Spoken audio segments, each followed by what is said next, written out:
बिस्मिल्लाहिर्रहमानिर्रहीम। अस्सलाम वालेकुम friends, welcome to my channel Kisse Kahaniyan. Friends, आज की कहानी बहुत खौफनाक होने वाली है, इसलिए हैंड फ्री लगाइए, आंखें बंद कीजिए और कंबल ओढ़ के लेट जाइए। और हाँ, हिसार करना मत भूलिएगा। मानसून के दौरान घर के पीछे होने वाले खौफनाक वाक़यात। फ्रेंड्स, मानसून का मौसम इंसान के अंदर एक ऐसी खुशगवारी पैदा कर देता है कि वो अपने सारे दुख भूल के बारिश में खूब एंजॉय करता है। लेकिन अगर मैं कहूँ कि यही मानसून किसी के लिए खौफनाक साबित हो, जी फ्रेंड्स, किसी के साथ कुछ ऐसा ही हुआ। मानसून के हसीन मौसम में किसी के साथ ऐसे खौफनाक वाक़यात पेश आए कि वो इस मौसम से ही डरने लगा। फ्रेंड्स, मज़ीद कहानी की तरफ बढ़ने से पहले अगर चैनल को सब्सक्राइब नहीं किया तो कर लीजिए, बेल नोटिफिकेशन ऑन नहीं है तो कर लीजिए, अपने उन तमाम दोस्तों को शेयर कर लीजिए जो खौफनाक कहानियों में इंटरेस्ट रखते हैं। अपनी स्टोरी शेयर करनी है तो व्हाट्सएप नंबर स्क्रीन पर दिया हुआ है, तो आप मुझे व्हाट्सएप कर सकते हैं। आप लोगों की अच्छी अच्छी कहानी अपने चैनल पर ज़रूर शेयर करूँगी। ये वाक़या है 2002 का, जब मैं 7वीं क्लास में था। हमारा ख़ानदान एक नए किराए के मकान में शिफ्ट हो गया था।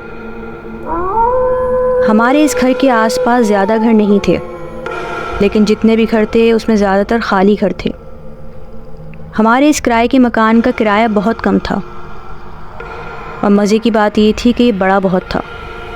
यानी एक बड़े घर के साथ साथ किराया कम होना ये एक बहुत ही अच्छी बात थी हमारे लिए, ख़ास तौर पे मेरे वालिद साहब के लिए। वो बहुत खुश थे कि एक बड़ा मकान हमें कम किराए पे मिल गया। उन्होंने फ़ौरन शिफ्टिंग की और हम सब यहाँ शिफ्ट हो गए। शुरू में तो कुछ भी ऐसा नहीं हुआ, लेकिन जैसे जैसे मौसम बदलता रहा और मानसून का मौसम आने लगा, फिर कुछ ऐसे वाक़यात होने लगे जो मैं कभी नहीं भूल सकता। पापा अपने ऑफिस चले जाते थे, मैं स्कूल जाता था, मेरा भाई कॉलेज में था, मेरी वालदा अकेली घर में होती थी। जब मैं स्कूल से आता था थोड़ा आराम करता था, फिर उसके बाद अपनी पढ़ाई करने बैठ जाता था। ये घर 2 मंजिला था। नीचे के पोर्शन में अम्मी अब्बू रहते थे और ऊपर के पोर्शन में मैं और भाई।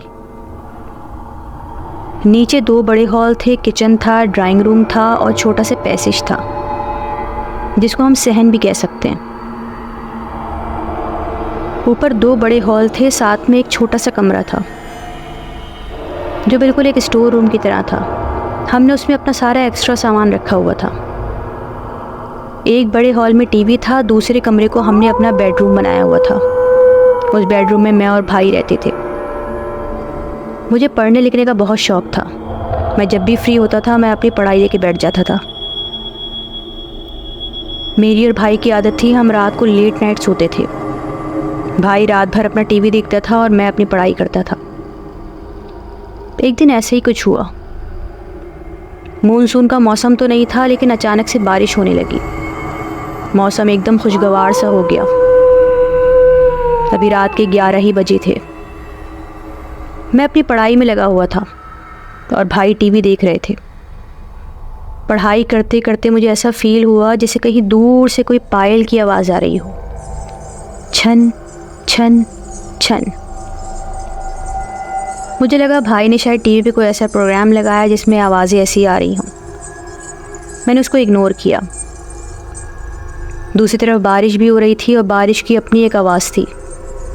थोड़ी हवा चल रही थी, इसलिए इन सारी आवाज़ों में मैंने उस आवाज़ को इग्नोर कर दिया।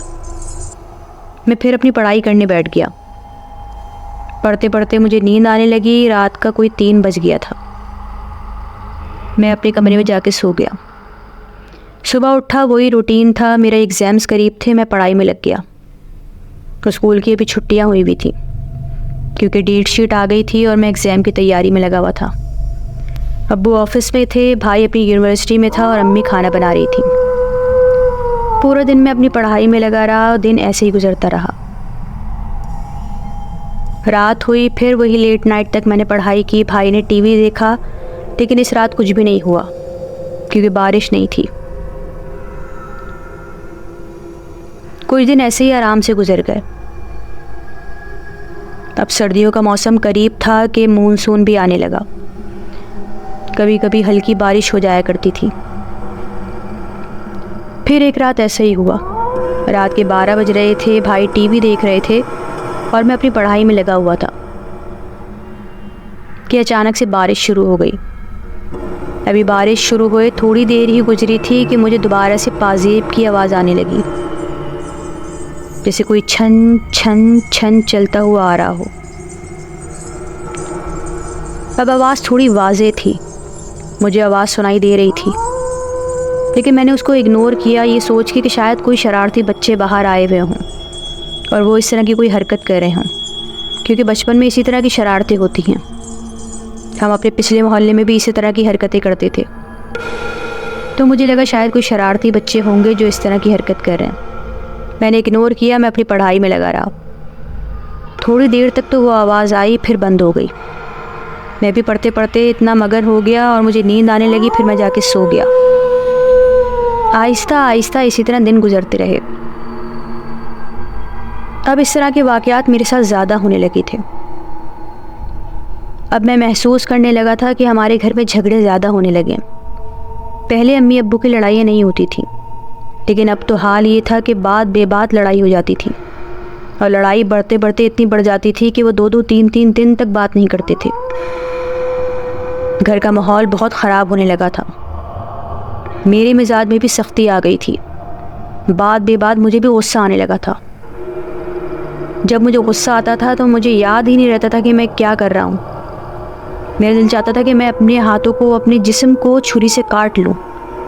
मेरा गुस्सा इस कदर बढ़ गया था। जब मुझे गुस्सा आता था तो मुझे होश ही नहीं रहता था। मैं खुद पे कंट्रोल करना चाहता था, लेकिन कर ही नहीं पाता था। ये वाक़यात सिर्फ मेरे साथ ही ज़्यादा हो रहे थे। ये चीज़ें ज़्यादातर मुझे ही महसूस हो रही थीं, जैसे रात में पायल की आवाज़ें आना, रोज़ बरोज़ अम्मी अब्बू के झगड़े होना, मुझे बात बेबात गुस्सा आना, ये सब मुझे बहुत ज़्यादा फ़ील हो रहा था।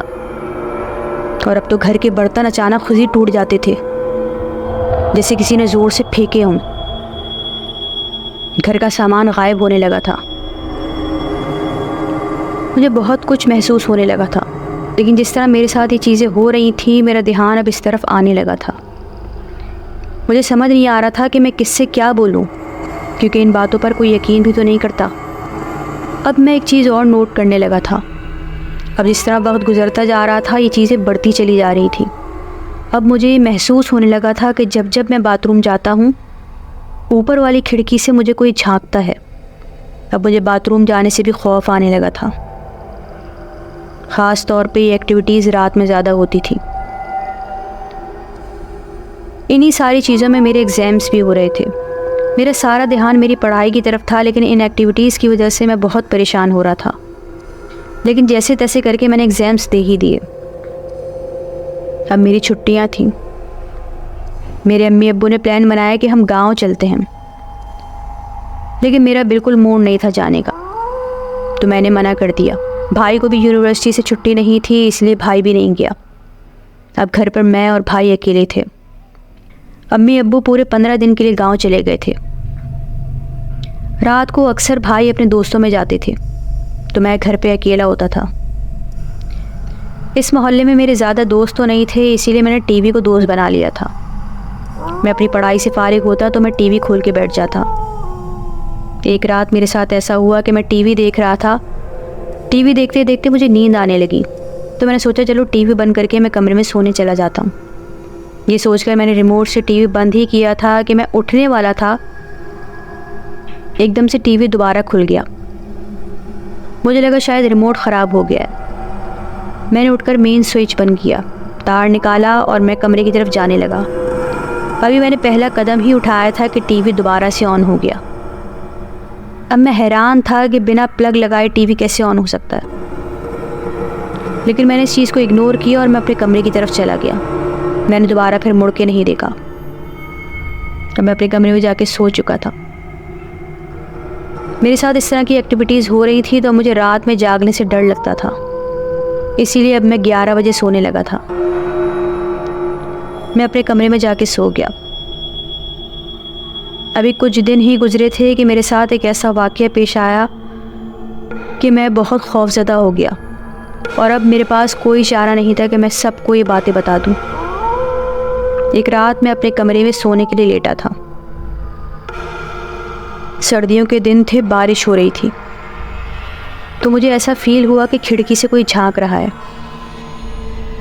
मैंने फ़ौरन ब्लैंकेट को अपने मुंह पर ओढ़ लिया। अब मैं अंदर खौफ के मारे कपकपा रहा था, क्योंकि मेरा भाई भी घर पर मौजूद नहीं था। अब मैंने जल्दी से कंबल के अंदर ही अपने मोबाइल को लिया और उसको ऑन करके भाई का नंबर डायल किया। मैं नंबर डायल कर रहा था लेकिन सिग्नल गायब हो चुके थे। तब मैं भाई को कॉल मिलाना चाहता था ताकि जल्दी से भाई आ जाए। भाई के पास मेन डोर की चाबी थी। भाई को कॉल मिला रहा था कि सिग्नल गायब हो गए। अब मेरा खौफ बढ़ता चला जा रहा था। मैं कंबल के अंदर मुंह छुपाए ज़ोर ज़ोर से रो रहा था, लेकिन अपनी आवाज़ को बाहर नहीं निकलने दे रहा था। मैं हिचकियों से रो रहा था कि अचानक मुझे ऐसा लगा कि मेरे ऊपर किसी ने वज़न डाला है।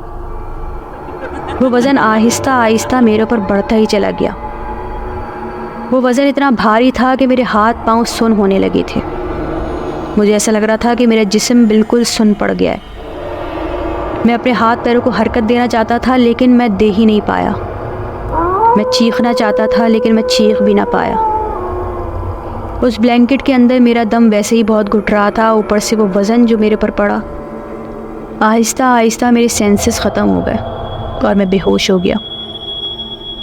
सुबह 1 बजे मेरी आँख खुली। मैं जब उठा तो मेरी आँखों से आंसू गिर रहे थे। मैं घबराकर भाई की तरफ भागा कि भाई को कुछ बता सकूं, लेकिन जब घर में ढूंढा तो भाई मौजूद नहीं था। शायद वो यूनिवर्सिटी जा चुका था।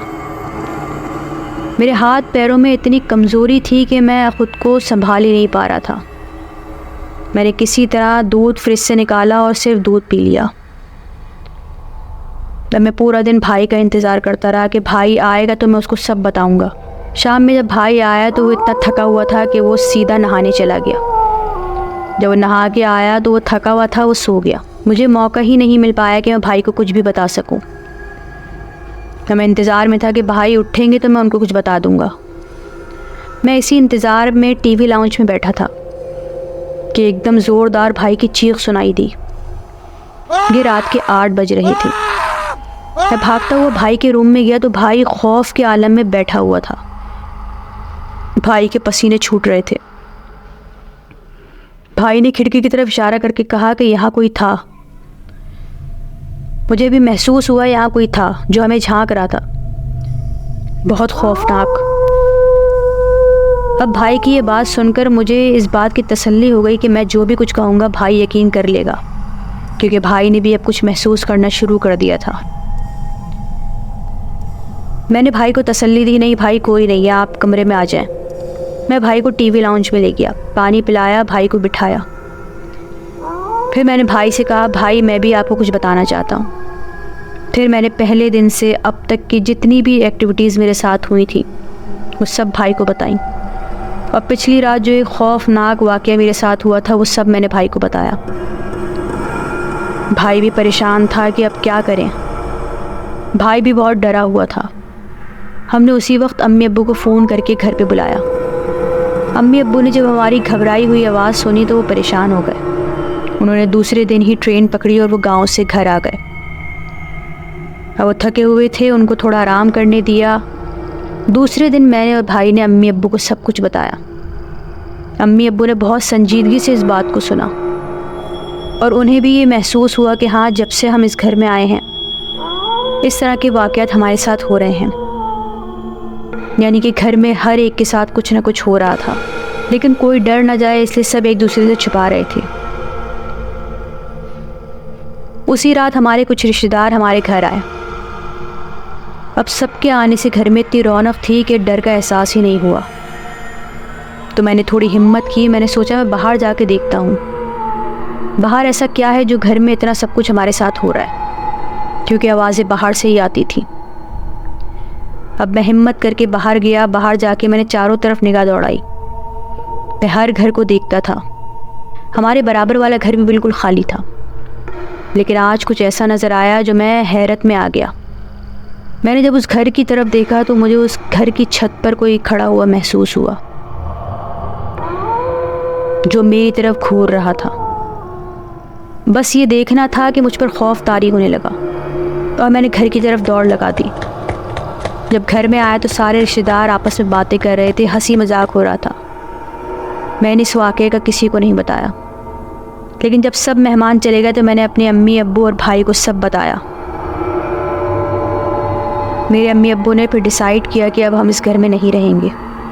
अगर इस तरह की एक्टिविटीज़ हो रही हैं और ये बढ़ती चली जा रही हैं तो बेहतर है कि हमें इस घर को खाली कर देना चाहिए। भले ही हमें कम किराया देना पड़ रहा था, लेकिन जान से बढ़कर तो नहीं था। अब्बू ने दूसरे दिन से ही घर ढूंढना शुरू कर दिया और दूसरा घर मिलते ही हम फ़ौरन वहाँ से शिफ्ट हो गए। लेकिन ये सारे खौफनाक वाक़यात मेरे जहन में घर कर गए। अब जब भी बारिश होती है मुझे खौफ आता है। मुझे वही पाजेब की आवाज़ें सुनाई देती हैं। मैं बाथरूम जाता हूँ तो मुझे ऐसा लगता है कि अब भी शायद कोई मुझे झांक रहा है। मैं पढ़ने के लिए अकेले कमरे में बैठता हूँ तो मुझे खौफ आता है। बचपन का खौफ कभी भी जहन से नहीं निकलता। आज हमारे साथ ऐसी कोई एक्टिविटीज़ नहीं होती, लेकिन वो खौफ, वो एहसास, वो आज तक है। जी फ्रेंड्स, ये थी आज की छोटी सी कहानी। अगर पसंद आई हो तो कमेंट बॉक्स में ज़रूर अपनी राय का इजहार कीजिएगा। चैनल को सब्सक्राइब नहीं किया तो सब्सक्राइब कर लीजिए। बेल नोटिफिकेशन ऑन नहीं किया तो ऑन कर लीजिए। अपने उन सारे दोस्तों को शेयर कर लीजिए जो खौफनाक कहानियों में इंटरेस्ट रखते हैं। इसी तरह की अच्छी अच्छी कहानियाँ आपके लिए लाती रहूँगी अगर आप लोगों की सपोर्ट रही। इंशाल्लाह अगली वीडियो में आपसे फिर मुलाकात होगी। अपना बहुत ख्याल रखिएगा, दुआ में रखिएगा। अल्लाह हाफ़िज़।